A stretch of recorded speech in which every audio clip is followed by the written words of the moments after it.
नमस्कार, राजस्थान समाचार में आप सभी का स्वागत है। मैं हूं आपके साथ प्रज्ञा मिश्रा। बुलेटिन की शुरुआत करेंगे बड़ी और अहम खबर के साथ। तो सबसे पहले बात कर लेते हैं जोधपुर की। जोधपुर से मुख्यमंत्री भजनलाल शर्मा जो हैं वो जोधपुर पहुंचे। उनके साथ प्रदेश अध्यक्ष मदन राठौर और पूर्व सांसद नारायण पंचारिया और विधायक देवेंद्र जोशी भी जोधपुर पहुंचे। आपको बता दें, एयरपोर्ट पर मंत्री जोगाराम पटेल ने उनकी अगवानी की।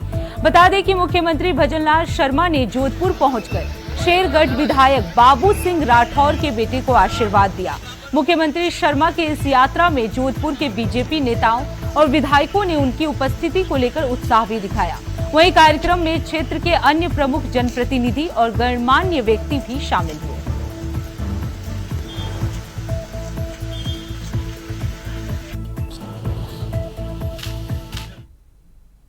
रुक करते हैं अगली खबर की। मुख्यमंत्री भजनलाल शर्मा ने ईआरसीपी परियोजनाओं के कार्यों की गति देने के लिए भूमि आवंटन को स्वीकृति दे दी है। आपको बता दें, रामगंज मंडी में बालिका सैनिक विद्यालय के लिए भूमि आवंटन को मंजूरी दी गई है। वहीं राम जल सेतु लिंक परियोजना के कार्यों को गति प्रदान करने और 12 जिले में जनजाति बहुल क्षेत्र का विकास सुनिश्चित करने के उद्देश्य से भूमि आवंटन के महत्वपूर्ण निर्णय लिए गए हैं। रिको की राजस्थान पेट्रो जोन की स्थापना के लिए भूमि आवंटन की स्वीकृति भी प्रदान की गई है।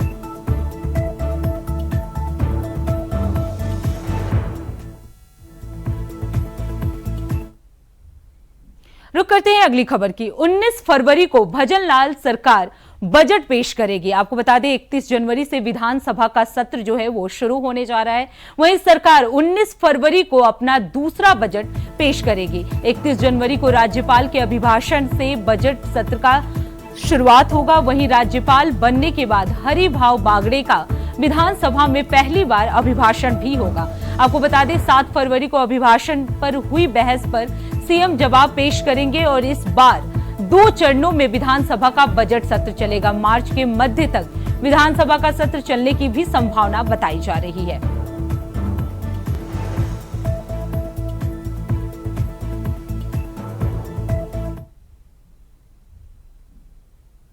अब रुक कर लेते हैं अगली खबर की।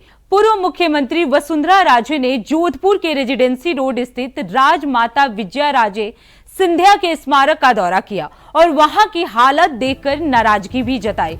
उन्होंने नगर निगम और संबंधित अधिकारियों को फटकार लगाते हुए कहा कि राजमाता ने न केवल प्रदेश बल्कि पूरे देश के लिए महत्वपूर्ण योगदान दिया है। ऐसे में उनके स्मारक की देखभाल करना बेहद जरूरी है। उन्होंने अधिकारियों से कहा कि स्मारक केवल निर्माण तक सीमित नहीं रहना चाहिए, बल्कि उनकी नियमित देखभाल और रखरखाव भी सुनिश्चित किया जाना चाहिए। राजे ने इसे सम्मान की बात बताते हुए स्मारक की दुर्दशा पर दुख भी व्यक्त किया और तत्काल सुधार के निर्देश भी दिए।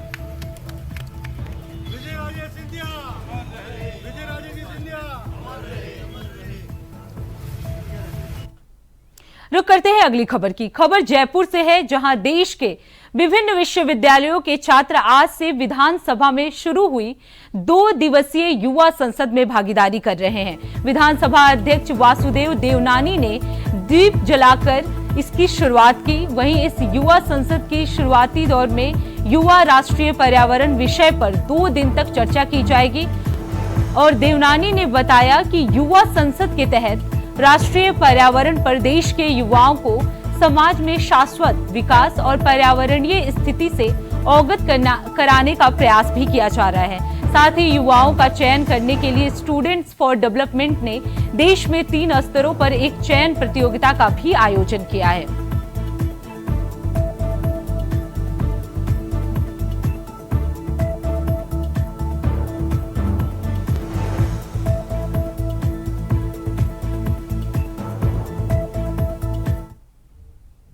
अब रुक कर लेते हैं अगली खबर की। किसानों को एमएसपी दिलाने सहित किसानों की विभिन्न मांगों और समस्याओं को लेकर किसान महापंचायत द्वारा 29 जनवरी को राजस्थान में गांव बंद का ऐलान किया गया है। इसके तहत राजस्थान के विभिन्न जिलों के 45,537 गांव 29 जनवरी को बंद रहेंगे। आपको बता दें कि इस संबंध में किसान महापंचायत के राष्ट्रीय अध्यक्ष रामपाल जाट अनेक जिलों में जाकर गांवों का दौरा कर रहे हैं और किसानों से बंद को सफल बनाने का भी आह्वान कर रहे हैं। आपको बता दें, इसके बाद से सरकार जो है वो पूरी तरह से सतर्क हो गई है। इसी क्रम में किसान महापंचायत के राष्ट्रीय अध्यक्ष रामपाल आज डिडवाना पहुंचे और किसान विश्राम गृह में किसानों से बातचीत की, उनसे मुलाकात की। इस मौके पर पत्रकार वार्ता में भी उन्होंने कहा कि गांव बंद का प्रमुख उद्देश्य खेत को पानी और फसल को उचित दाम दिलाना है। खेत को पानी देने के लिए सिंचाई परियोजना जो है प्राथमिकता से बनाने और फसल को उचित दाम के लिए एमएसपी की गारंटी कानून यथाशीघ्र बनाने और फसल खराब हो जाने पर मुआवजा दिलाने की भी मांग इसमें सबसे प्रमुख है।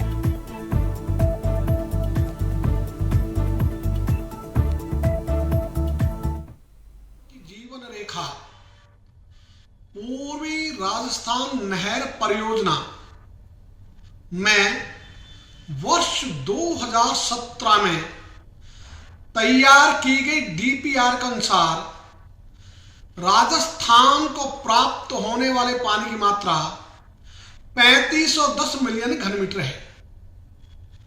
अभी नए एमओयू के अनुसार पानी की मात्रा सरकार बता रही है 2464 मिलियन घन मीटर। इसमें 689 मिलियन घन मीटर तो पीने के पानी का जो व्यर्थ पानी है उसको जोड़कर बता रहे हैं। वास्तव में तो राजस्थान को प्राप्त होने वाला पानी 1775 मिलियन घन मीटर रहेगा।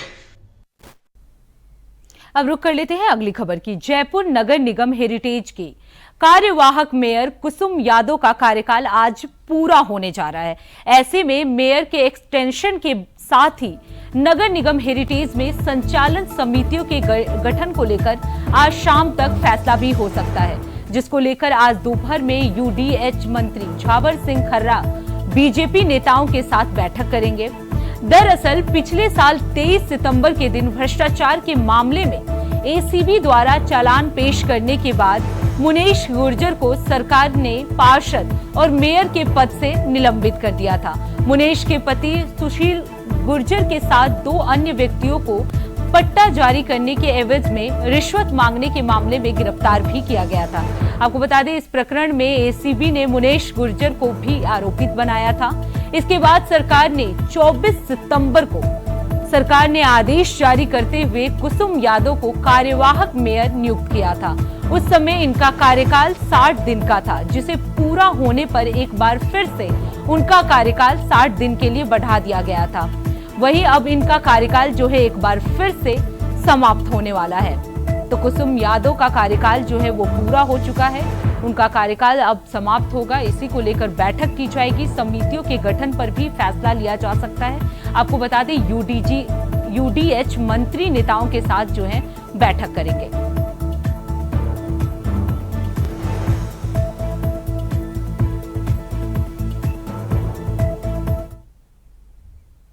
अब रुक कर लेते हैं अगली खबर की। खबर जयपुर से है, जहां पूर्व विधायक बलजीत यादव के ठिकानों पर आज सुबह ईडी ने छापेमारी की है। बता दें कि पूर्व विधायक यादव की फर्म पर सरकारी स्कूलों में घटिया सामान यूज करने को लेकर उन पर गलत आरोप भी लगाए गए हैं। इसके साथ ही ईडी सूत्रों के मुताबिक यादव के जयपुर में 8 ठिकानों के साथ दौसा और अलवर स्थित एक ठिकाने पर जो टीमें हैं वो पहुंची हैं। रेड की कार्रवाई पीएमएलए कानून के तहत हो रही है। वहीं विधायक और उनसे जुड़े कुछ लोगों पर आरोप है कि इनकी कुछ कंपनियों ने सरकारी स्कूल के अंदर विधायकों के कोष से सामान की आपूर्ति का बड़ा घोटाला किया था। सरकारी स्कूल के अंदर क्रिकेट के सामान वितरित किया था, जिसमें 3 करोड़ रुपए का घोटाला हुआ था। इस संबंध में पहले भी एसीबी में केस दर्ज किया जा चुका है, लेकिन एक बार फिर से पूर्व विधायक पर ईडी की छापेमारी हुई है। जयपुर सहित 10 ठिकानों पर रेड जो है वो की गई है। आपको बता दें, करोड़ों के घोटाले का उनके ऊपर आरोप लगाया गया है।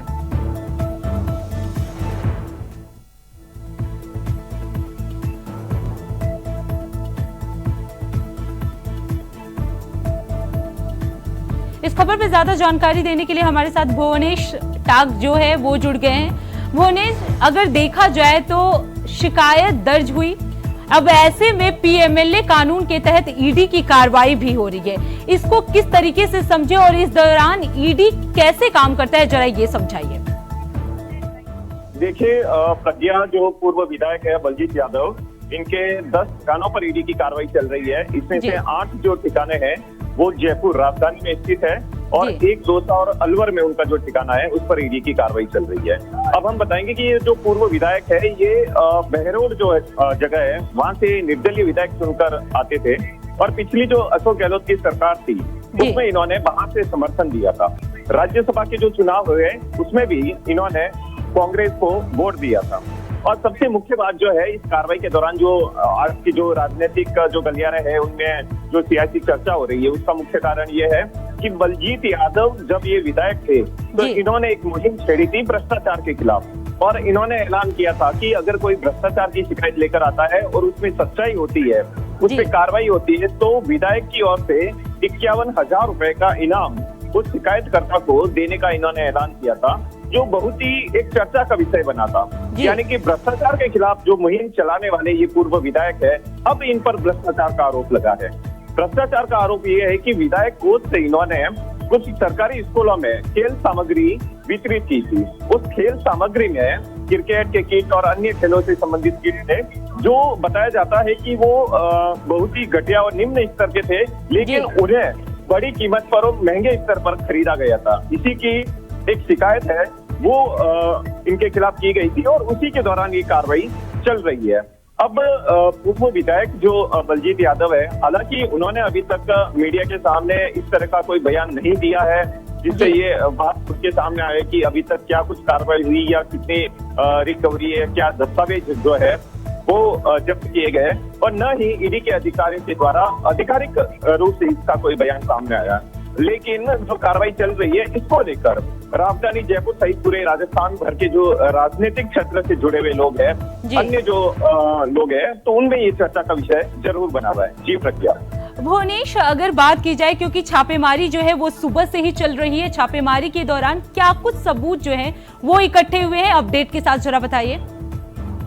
देखिए प्रज्ञा, जैसा कि मैंने बताया कि 10 ठिकानों पे जो छापेमारी चल रही है उसमें से 8 ठिकाने जयपुर राजधानी में स्थित है और एक दौसा जिले में और दूसरा अलवर जिले में कार्रवाई चल रही है। 10 टीमें लगी हुई है। अभी तक आधिकारिक रूप से ईडी की ओर से कोई भी ऐसा बयान सामने नहीं आया है, न ये जानकारी उन्होंने साझा की है कि अभी तक कार्रवाई में क्या कुछ मिला है। जैसा कि जो आरोप है, आरोप के अनुसार ईडी दस्तावेज खंगाल रही है और भी जो कुछ मिलेगा अब ये कार्रवाई के बाद में ही सामने आ पाएगा कि आखिर ईडी ने कार्रवाई के दौरान क्या कुछ जब्त किया है और आगे क्या कार्रवाई हो पाएगी। जी ये कार्रवाई कब तक चल सकती है भुवनेश? देखिए, जिस तरीके से आरोप लगे और जो 10 टीमें 10 ठिकानों पे कार्रवाई कर रही है तो इसमें कहना मुश्किल होगा कि ये कोई समय सीमा के अंदर समाप्त हो सकती है। शायद देर रात तक कार्रवाई चले।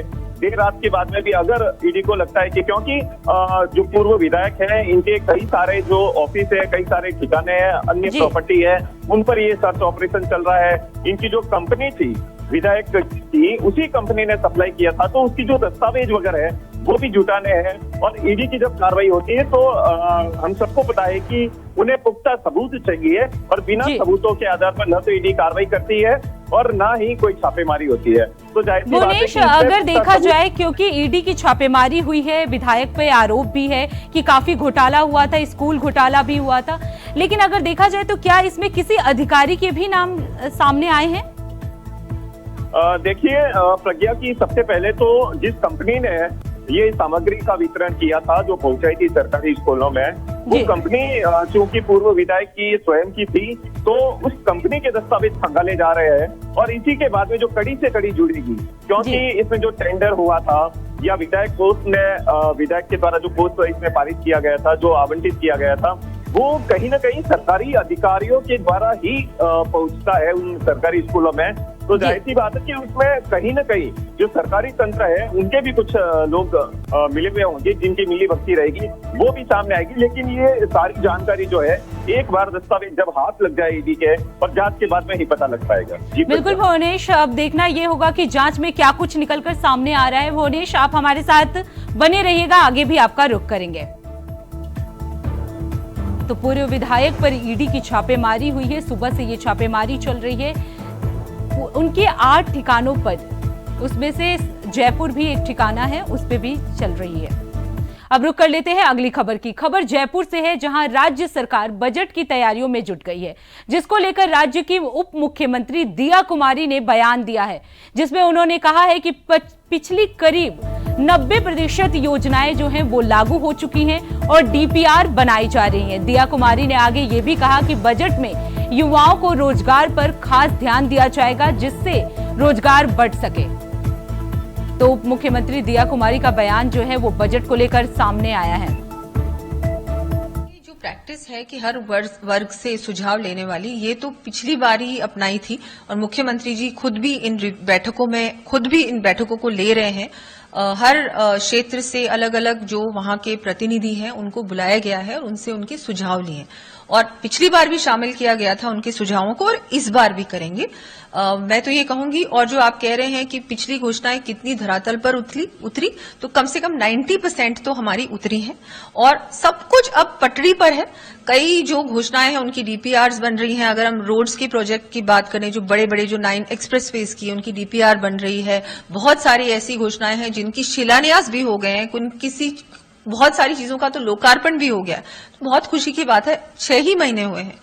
मॉडिफाइड बजट जुलाई में आया था और अभी हम जनवरी में हैं, तो आप देखिए 7 महीने के अंदर ये सारी घोषणाएं अगर उस स्टेज पे आ गई हैं कि इनका शिलान्यास हो सकता है या बिल्कुल इस स्टेज पे हैं कि बहुत जल्दी इनका जो भी कार्य आगे करना है वो हो सकता है, तो ये बहुत बड़ी उपलब्धि है सरकार की।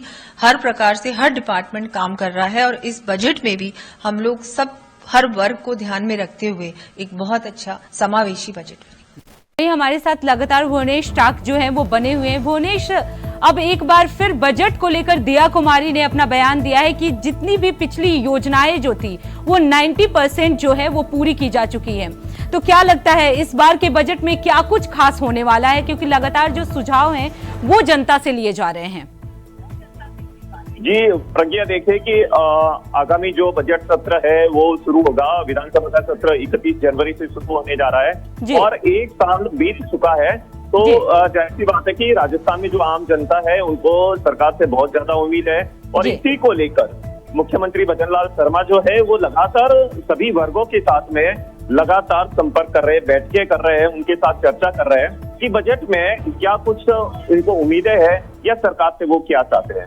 रही बात दिया कुमारी की, क्योंकि दिया कुमारी राजस्थान के उप मुख्यमंत्री होने के साथ ही वित्त विभाग उनके पास है, तो वित्त विभाग के कारण दिया कुमारी भी इस बात को लेकर आश्वस्त है कि जो पिछली सरकार ने मतलब बजट में सरकार ने जो घोषणाएं की थी पिछले साल वो काफी तो धरातल पर उतर चुकी है। कुछ योजना है वो अभी उनका काम चल रहा है और जनता इससे बहुत ही संतुष्ट है।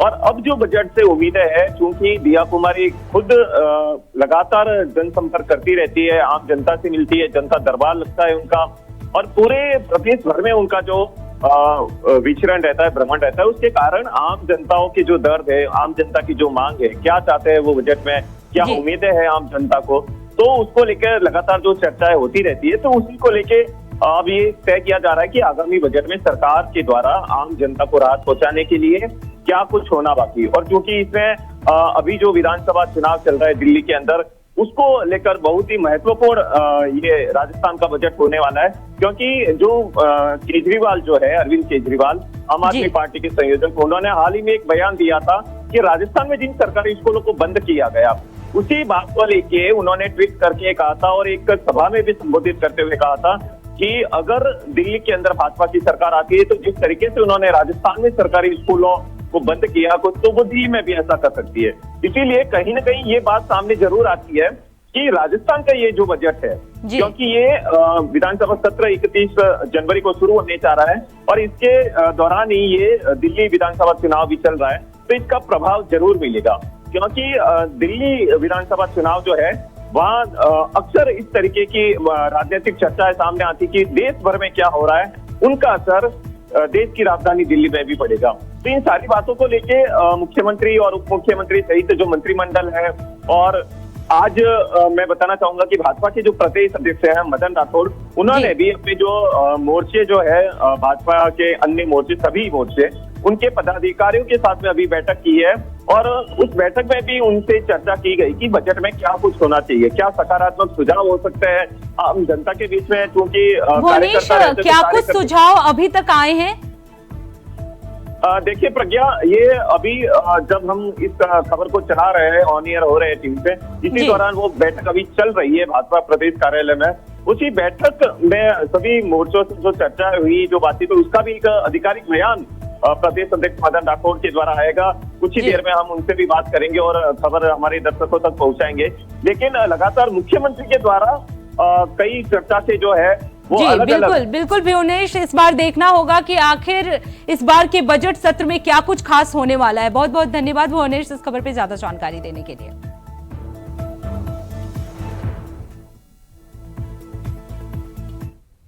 अब रुक कर लेते हैं अगली खबर की। राजस्थान की सियासत में आए दिन पक्ष विपक्ष के नेता एक दूसरे पर हमलावर रहते हैं। इसी बीच जल संसाधन मंत्री सुरेश सिंह रावत ने विपक्षी दल कांग्रेस पर हमला बोलते हुए कहा है कि कांग्रेस को राम के नाम से ही चिढ़ है। रावत ने आगे कहा कि कांग्रेस के प्रदेश अध्यक्ष गोविंद सिंह डोटासरा एक झूठ का ढोल है और उसे कोई भी आकर बजा जाता है। डोटासरा ऐसे झूठ के ढोल हैं जो अपनी भद पिटा रहे हैं, उनको अपने गिरेबान में कुछ झांकना चाहिए। पिछले कार्यकाल में उनकी अतिवादी मानसिकता की वजह से ही कांग्रेस की दुर्दशा भी हुई थी और उपचुनाव में जनता ने उन्हें करारी चोट भी दी है। आपको बता दें, मंत्री ने आगे ये भी कहा कि मुख्यमंत्री दिन रात राजस्थान के विकास के लिए कार्य कर रहे हैं। ये कांग्रेसियों को हजम नहीं हो रहा है, क्योंकि होटलों से सरकार चलाने वाले ये लोग कभी जनता की भावना को नहीं समझ सकते। कांग्रेस के प्रदेश अध्यक्ष गोविंद सिंह डोटासरा द्वारा दिए गए बयान की मैं निंदा करता हूं। कांग्रेस को राम के सबसे चिढ़ है। राजस्थान और मध्य प्रदेश के मध्य नंदी जोड़ो परियोजना में राजस्थान के सबसे रा और मध्य प्रदेश के सबसे मेल लिया गया। प्रधानमंत्री नरेंद्र भाई मोदी जी के नेतृत्व में मुख्यमंत्री भजनलाल जी शर्मा राजस्थान की 40% जनसंख्या को पेयजल उपलब्ध कराने के लिए महत्वपूर्ण कार्य कर रहे हैं। कांग्रेस के प्रदेश अध्यक्ष गोविंद सिंह डोटासरा एक झूठ का ढोल है, उसे कोई भी बजा जाता है। डोटासरा ऐसे झूठ के ढोल से अपनी बद पिटवा रहे हैं।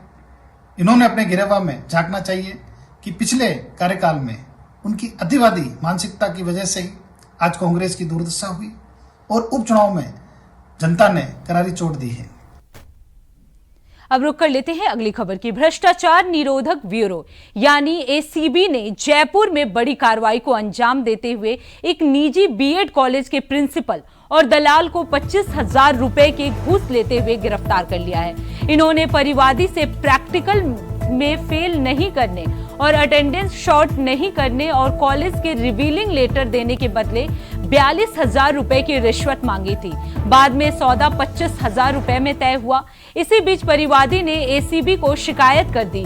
एसीबी ने सत्यापन में शिकायत सही पाए जाने पर ट्रैप की कार्रवाई को अंजाम दिया। इस कार्रवाई के तहत नेवटा स्थित रवे शिक्षक प्रशिक्षण महाविद्यालय के प्रिंसिपल और दलाल को 25,000 रुपए की घूस लेते रंगे हाथ गिरफ्तार कर लिया गया। एसीबी की एडीजी स्मिता श्रीवास्तव के निर्देशन में दोनों आरोपियों से पूछताछ जो है वो लगातार जारी है। वहीं इस संबंध में भ्रष्टाचार निवारण अधिनियम के तहत प्रकरण दर्ज कर अग्रिम अनुसंधान किया जाएगा।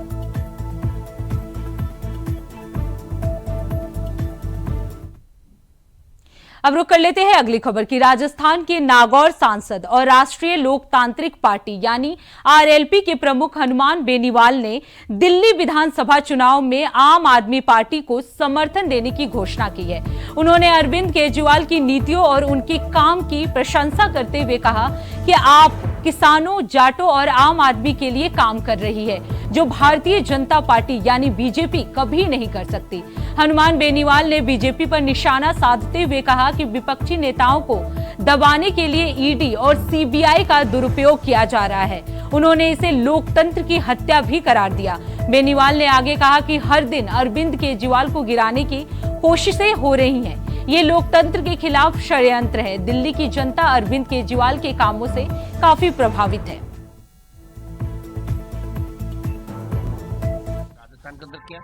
इसलिए मेरे दिल्ली प्रांत के तमाम जाट समाज के मेरे छोटे भाइयों से, जाट समाज के साथ साथ तमाम, मैंने अग्निवीर के लिए बड़ी रैलियां करी, 2 राजस्थान की बड़ी रैलियां, हमेशा अग्निवीर समाप्त करने की बात करता हूं। किसान, महंगाई, भ्रष्टाचार, दलितों पर अत्याचार, जितने भी मामले देश की सबसे बड़ी संसद के अंदर मैं उठाता रहता हूं, देश के जवानों के लिए, किसानों के लिए, तमाम वर्ग के लिए।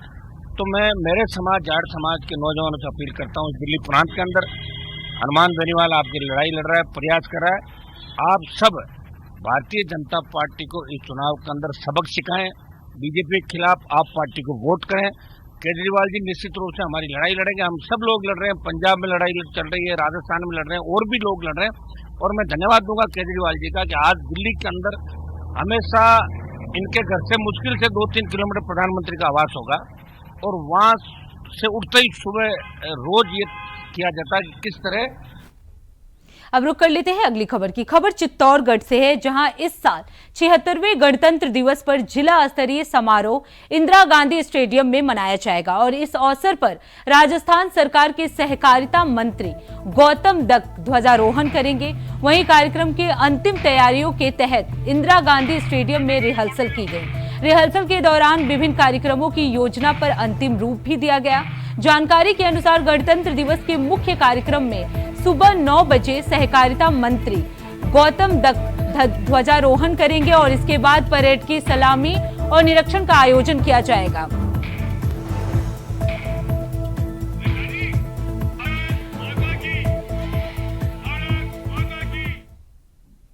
अब रुक कर लेते हैं अगली खबर की। राजस्थान की पारंपरिक और ऐतिहासिक उत्सव धर्मी संस्कृति, स्थापत्य परंपरा और हस्तशिल्प का सुंदर मिश्रण तैयार राजस्थान की झांकी इस साल भारत पर्व की शान बनेगी। दिल्ली के ऐतिहासिक लाल किले के परिसर में 26 से 31 जनवरी तक आयोजित होने वाले भारत पर्व में मुख्य परेड में शामिल झांकियों सहित विभिन्न राज्यों की 43 झांकियां भी भाग लेंगी। आपको बता दें, मुख्यमंत्री भजनलाल शर्मा की पहल पर यह बनाई गई है। इस झांकी का विवरण देते हुए नोडल अधिकारी ललित कला अकादमी के डॉक्टर रजनीश हर्ष ने बताया कि इस झांकी में प्रदेश की विरासत और विकास का सुंदर मिश्रण किया गया है।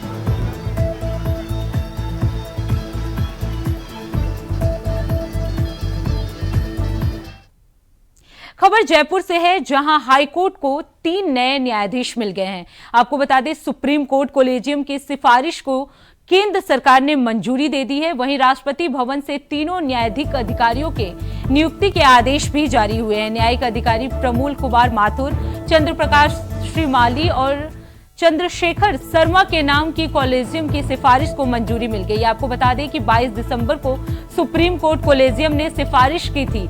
मुख्य न्यायाधीश सहित कुल 31 जज राजस्थान हाईकोर्ट में हैं। वहीं संख्या बढ़ने के बाद अब कुल 34 न्यायाधीश जो है राजस्थान हाईकोर्ट में होंगे।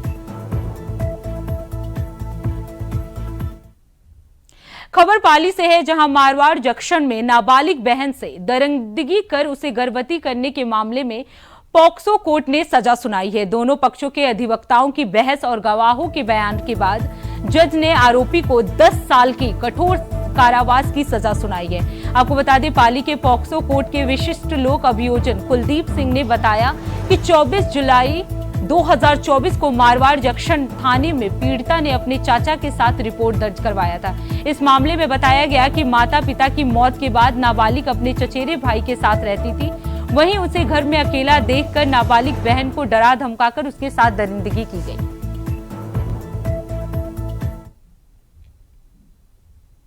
तो फिलहाल राजस्थान समाचार में इतना ही। देश दुनिया की तमाम बड़ी खबरों के लिए देखते रहिए इंडिया वॉइस। तब तक के लिए नमस्कार।